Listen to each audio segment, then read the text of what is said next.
এখন যতদিন পর্যন্ত এই দেশের মধ্যে ইসলাম পুরোপুরি কায়েম করা যাচ্ছে না, ততদিন আমার নজরে এগুলো সবই আমার ব্যক্তিগত মত, গ্রহণ করতে কেউ বাধ্য না, ভালো লাগলে বিবেচনা করবেন, না হলে ফেলে দিবেন। এগুলো কোনো শরীয়তের অকাট্য ধরাবাঁধা ফয়সালা না, যে বাইরে কোনো মতই হতে পারে।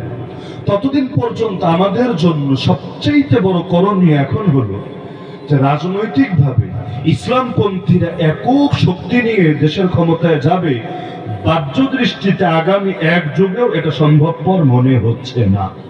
আল্লাহ যদি চান সেটা ভিন্ন কথা, আল্লাহর কোনো ওসিলা লাগে না, কোনো আসবাব লাগে না।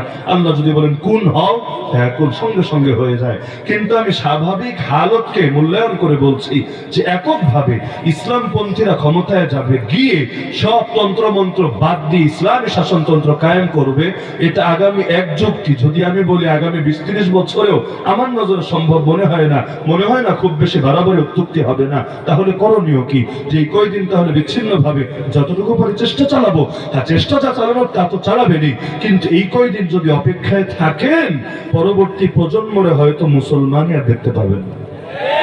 কি করতে হবে? আমার নজরে ক্ষমতায় কবে আসবো না আসবো পরের মাসালা, ওটা ইলেকশনের দ্বারা সিলেকশনের দ্বারা নাকি তরিকা, ওটা পরের মাসালা। কিন্তু সবার আগে ভাবতে হবে যে এই দেশের মুসলমানরা মৌলিক কিছু বিষয় আলহামদুলিল্লাহ এখনো একমত আছে। যেমন ইসলামী শাসনের চাইতে উত্তম কোন শাসন হতে পারে না। কিসের গণতন্ত্র, কিসের সমাজতন্ত্র, কিসের সাম্যবাদ, ঘোড়ার ডিম, দুনিয়ার কোনো কিছুই ইসলামের ধারে কাছে আসতে পারে না। কারণ ইসলাম দিয়েছেন আল্লাহ, এগুলো বানিয়েছে বান্দা। যেদিন কেউ বলবে যে আল্লাহর বান্দা এক হতে পারেন, আল্লাহর জ্ঞান বান্দার জ্ঞান এক হতে পারে, ওদিন এই মতবাদগুলোকে এক ভাবা যায় কিনা চিন্তা করা যাবে। তো যেহেতু মানেন আল্লাহর বান্দার মধ্যে তুলনা চলে না, আল্লাহর দেওয়া দিন আর বান্দার বানানো মতবাদের মধ্যে তুলনা চলে না, সুতরাং এই জাতির একজন মূর্খ সূর্খ পাপী লোক ইনশাআল্লাহ এই ব্যাপারে একমত হতে দ্বিধা করবে না যে তন্ত্র মন্ত্রে শান্তি নাই, ইসলামের কোনো বিকল্প নাই। আপনাদের কারো দ্বিমত আছে না কে ব্যাপারে? তন্ত্র মন্ত্রে শান্তি নাই, তন্ত্র মন্ত্রে মুক্তি নাই, তন্ত্র মন্ত্রে কল্যাণ নাই, আর ইসলামের কোনো বিকল্প নাই, না আগে ছিল, না এখন আছে, না কখনো থাকবে। ইসলামই একমাত্র কার্যকরী সমাধান হিসেবে রয়ে যাবে। তো এখন আমাদের করণীয় হলো এই মূল লক্ষ্যগুলোতে, যে বিষয়গুলোতে আমরা একমত, যেমন শিক্ষা ব্যবস্থার বিষয়ে আমরা একমত।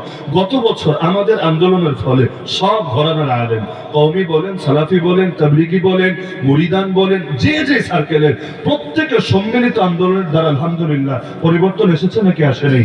বান্দর তত্ত্ব থেকে নাই, সরকারের কোটি কোটি টাকা লস হয়েছে, অনেক বই নতুন করে ছাপাতে হয়েছে, তবুও আন্দোলনের দ্বারা এই ফল পাওয়া গেছে নাকি যায় নাই? কেন? কারণ ওই গুটি কয়েক, ওই জাফর ইকবাল আর এই সে, ওদেরকে এত পাওয়ার হয়ে গেছে যে এই দেশের 95% মুসলমানের বিরুদ্ধে গিয়ে ওরা নিজেদের হ্যাডম দেখাবে না। এই পাওয়ার আগেও ছিল না, এখনো নাই। শিয়ালরা রাজত্ব করে তখন যখন সিংহরা ঘুমিয়ে থাকে। সিংহরা যদি একবার জেগে ওঠে, শিয়াল মামাদের তখন টর্চ লাইট দিয়েও খুঁজে পাওয়া যায়। আমাদের এক এক মাহফিলে যে শ্রোতা হয়, গোটা এই বাংলাদেশের নাস্তিক সবগুলোর এক ময়দানে আমরাও কি শ্রোতা হবে। বেশি লাগবে না, বালিয়ার মাহফিলের শ্রোতা অ্যাকাউন্ট করবেন, আর বাংলাদেশের যত নাস্তিকের আন্ডা বাচ্চা আর মহামান্য বান্দর মহোদয়ের নাতিপতি আছে, সবগুলারে একটা একটা করে হিসাব করবেন। যদি আপনি প্রমাণ করতে পারেন যে না, আমাদের এক মঞ্চের শ্রোতার চাইতে গোটা দেশের নাস্তিক কুল বেশি, প্রয়োজনে আমরা নতুন করে আবার ভাবতে শুরু করব, আগের কথাগুলোকে উজ্জ্ব করব। পারবেন না তো কি এমন ঘোড়ার ডিমের ক্ষমতা হয়েছে? হাতে একটু পাওয়ার থাকলে সবাই ভাব দেখাতে পারে, কিন্তু পাবলিক যদি পরনের কাপড় টেনে খুলে ফেলে, ভাব তখনই বের হয়ে আসে। তো যেই বিষয়গুলোতে আমরা একমত আছি, ওই বিষয়গুলোতে সকলে একযোগে কাজ করবে। যেমন শিক্ষা সিলেবাস নিয়ে গত বছর একযোগে কাজ হয়েছে। একযোগে কাজ বুঝেন? আসেন একজন সভাপতি বানাই, সেক্রেটারি বানাই, ক্যাশিয়ার বানাই, এভাবে না। এভাবে কাজ করতে গেলে দেখবেন কোন দিকে আরেক মাথা বের হয়েছে। মাথা ঠিক করতে গেলে হাত নাই, হাত ঠিক করতে গেলে পা নাই। এটা বাঙালি জাতের খাসলত। হুজুগে বাঙালি তো এখানে হুটাহুট কিছু করতে পারবেন, কিন্তু বেশি দিন কোনো চেতনা ধরে রাখতে পারবেন না।